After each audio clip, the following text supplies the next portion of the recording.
Before I get to this video, shout out to Great and Hassan for suggesting this video. If you want to learn the story behind a coaster, dark ride, or any attraction, make sure to leave a comment down below and it could just be the next episode of the story behind. Now, let's get to the video.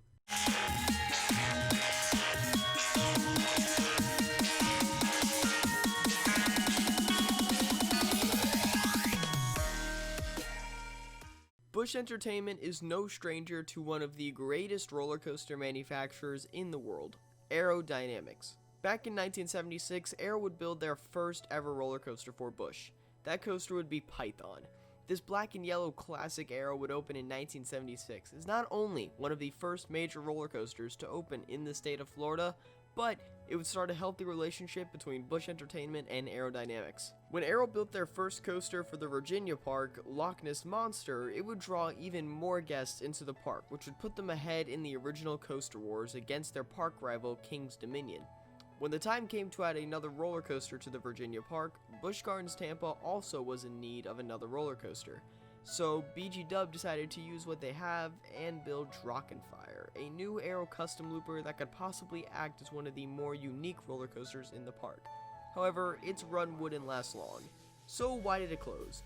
Let's dive deep into the history to learn the story behind Drachen Fire.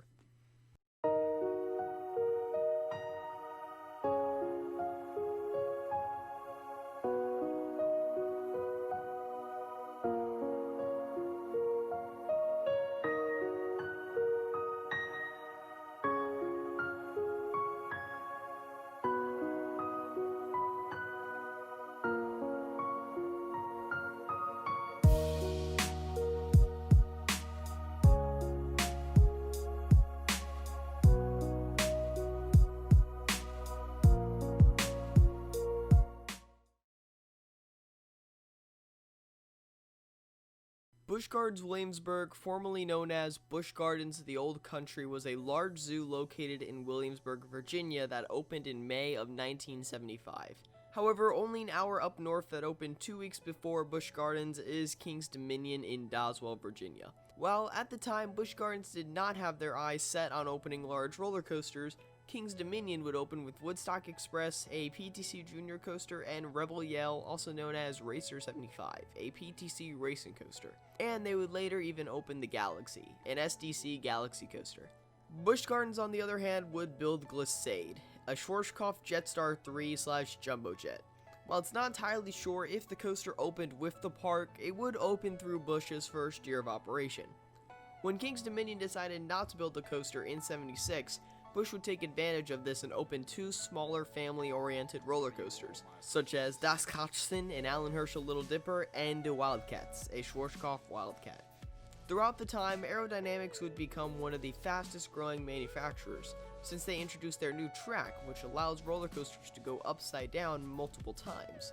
Because of this, it would only be a matter of time before Busch Entertainment would invest in one of these new coasters to go up against King's Dominion.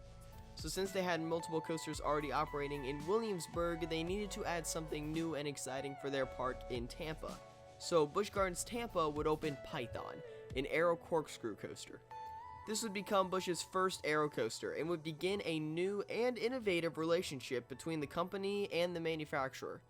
Python would open as a huge success, and enthusiasts knew that it would only be a matter of months before they added an Arrow to the Old Country.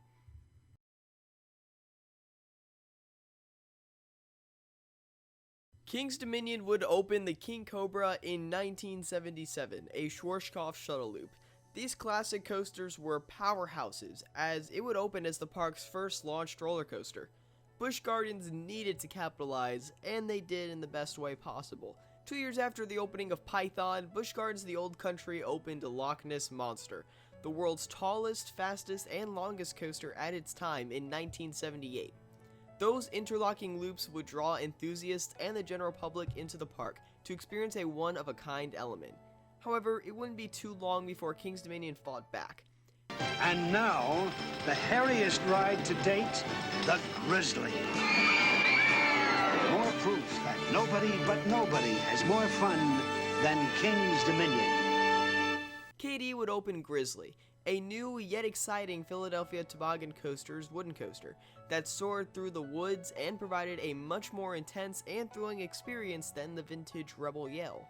Busch Gardens would capitalize with the one and only Big Bad Wolf, a new aero-suspended coaster that opened in 1984. If you couldn't tell yet, King's Dominion and Busch Gardens the Old Country would go through an ongoing battle to see who could top each other with the biggest and baddest roller coaster. The Big Bad Wolf would operate as one of the greatest roller coasters in the world, signifying that King's Dominion would have to build something unlike ever before to top the Big Bad Wolf. KD would open Shockwave, a Togo stand-up coaster. While it was unique, it wouldn't be enough to top the Wolf.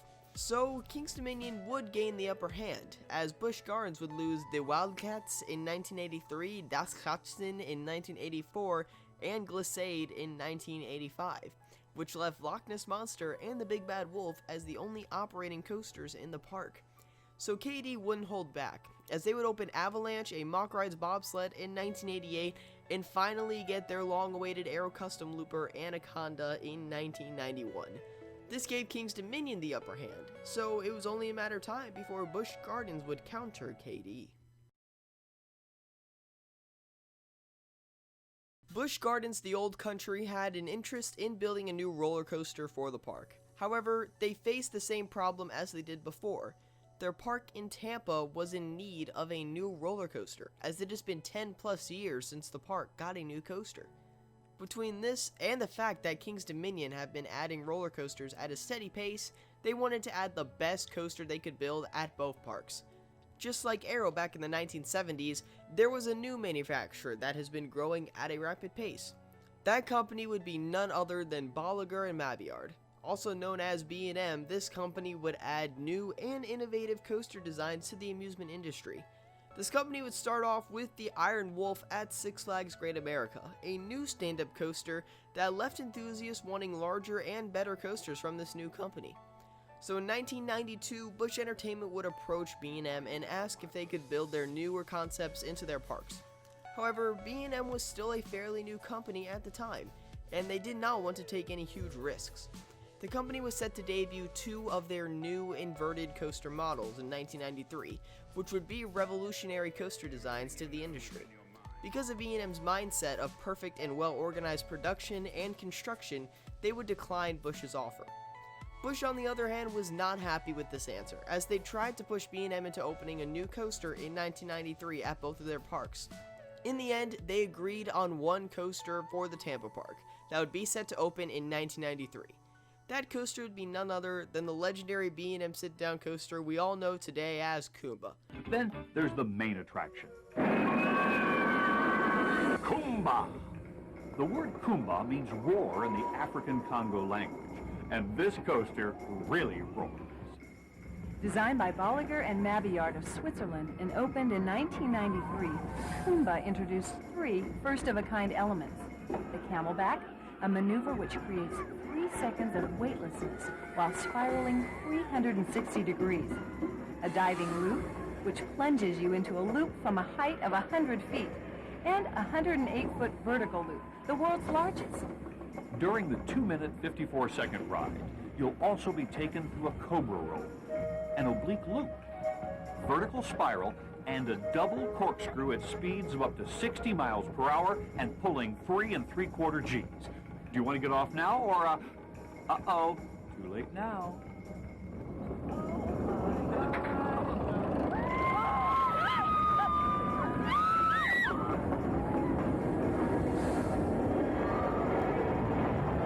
While Kumba would be a great addition for Busch Gardens Tampa, this put the Virginia park in a bit of a pickle because they needed a new coaster at the park as soon as possible. So they would do whatever they could to get a new yet thrilling and exciting coaster for the park. With Kumba in the concept phase and not able to open till '93, Busch decided to go back to the manufacturer that built the other 2 legendary coasters in the park. However, this coaster wouldn't be that legendary.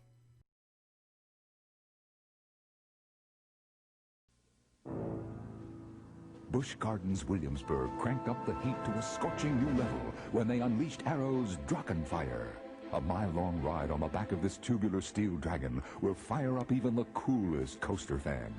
Rising 150 feet and blistering the tracks at speeds of over 60 miles an hour, the Drachen Fire offers riders some uniquely terrifying new twists and turns.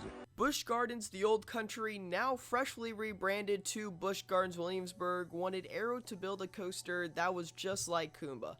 That would be hard for Arrow, as B&M is a very new manufacturer that's coasters uses very new technology.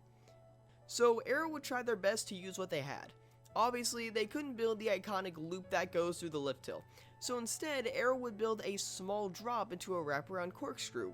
It's little things like this that Arrow tried to do. Another thing that Arrow did was use a tubular support structure. This is very common on not just B&M roller coasters, but on most modern coasters made by other manufacturers.